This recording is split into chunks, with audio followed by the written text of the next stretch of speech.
بسم الله الرحمن الرحیم درنو لیدونکو سلامونه یو کې چې ټول ورک روغ اوسېږئ ما ته مې څوک ولاندې پوهېږئ ټوکې والګه دغه یې وایه زه خو ما ته خلک ډېره سکامه واړوئ ولې ومې نه پېژنم ستا ماغزه کار نه کوي چا چې ماغزه کار کوي هغه به پېژني او ته ماغزه دې اوس چېرته نیسه خبرې بوستې به ماغزه بوستې وکړي تا ته چا ویلي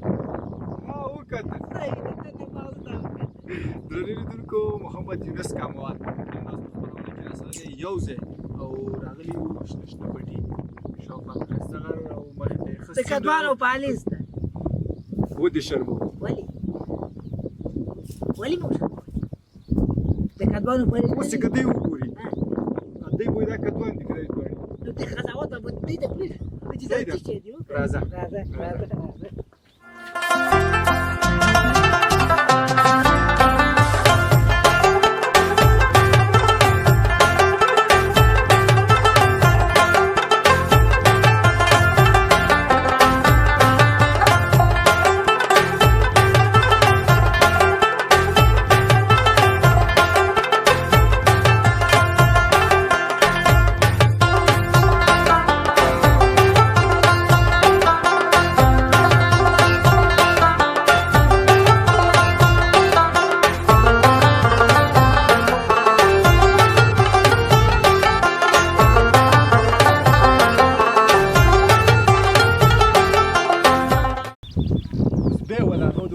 ته ویم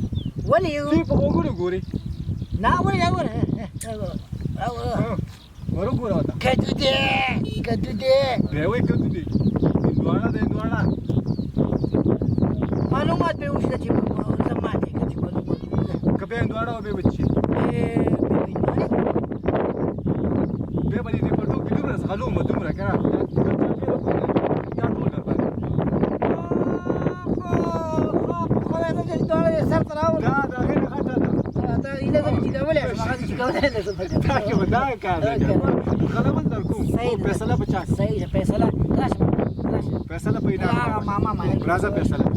راځي چې ور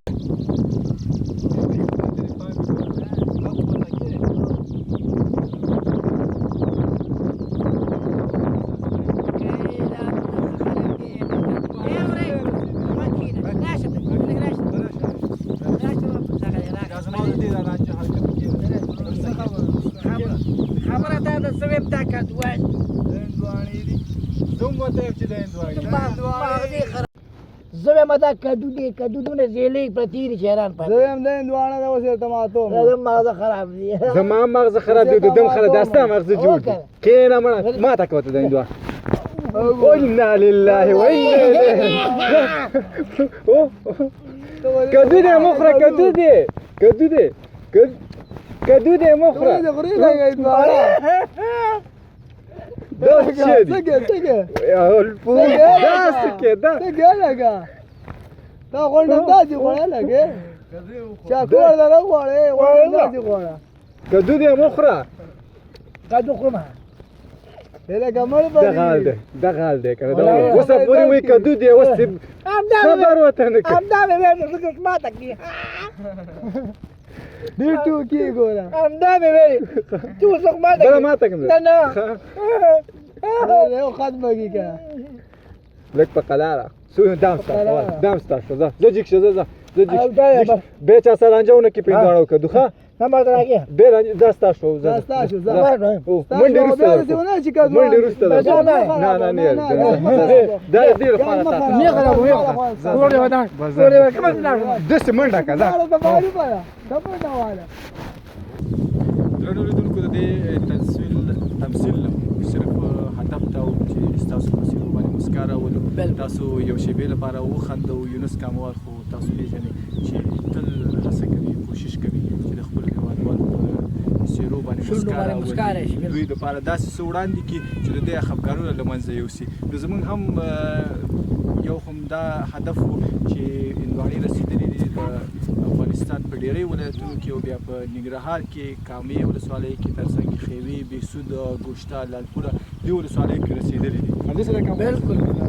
کمزور شوي نه دغه دی نه موږ شوي ښځه داسې به وکړو پالیس ته راغلي یو څوم ځای کټ کې به مې ځان پرې وړي وژني. کټ کې به مې وړي ځان پرې وژني خدایه زما دې توبه ستا دې توبه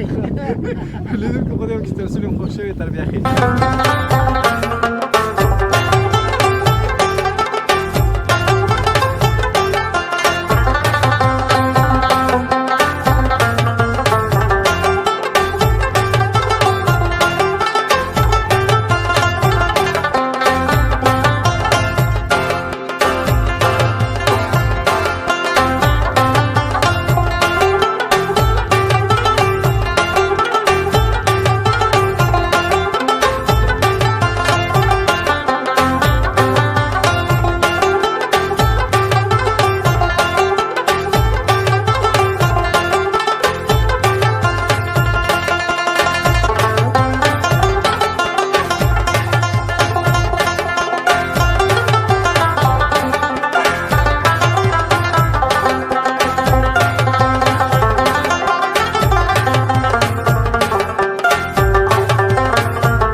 هندواڼې وي خو هندواڼې واسه دی ولې خوړې کشتۍ نه ووړه ته لیونی فالي ولې کله د کښتۍ نه کتلې ولې مې لیدلې خو مې دلته مې نه وې لیدلې کله بیخي نه دې ډاکټر دی خلک به څه وایي ښځه ما چکر ما ولا خیر راځه خیر مرضی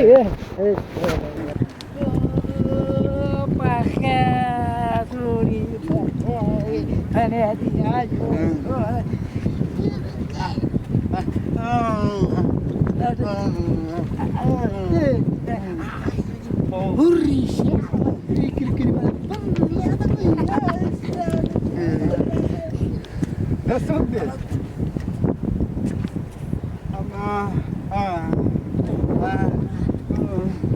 کشتۍ اوښتې وه دی کشتۍ اوښتې وه ستا کې په دې بل مخ څلور کسان دغه والله چې دا ولې زبردست کار وای نه ما ویلې که وبال خدای د واور خدای دې وبخښي څنګه یې نور ښې خیرت دی دا خو مړه زبردست انسان دی دوی موږ مېلې نه لاړو شکر در باندې وکړی والله دې یو ورور و هغه مو سره و هغه وټلې بیا هغه دې وټلې وي مایان پخې دې پکوړې وي څومره وخت ها پکوړې څومره وخت تقریبا په نیمه درې به نه څلور پنځه میاشتې وکړي کنه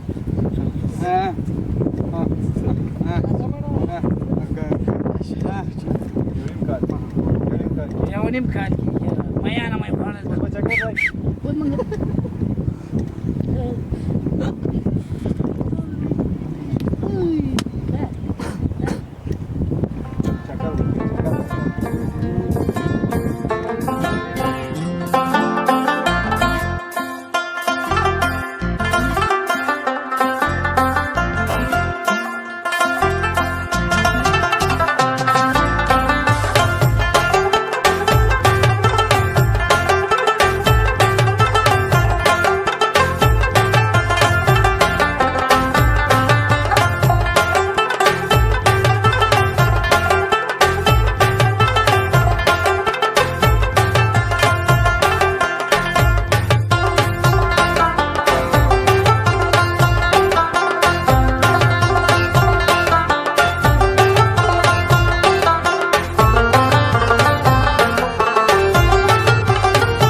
نه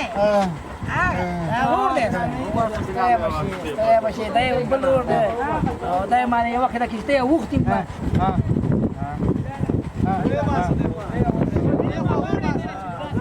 اسا یو زیات چې راغلي وو دې نه کار دا ورور دی من سره ولې نه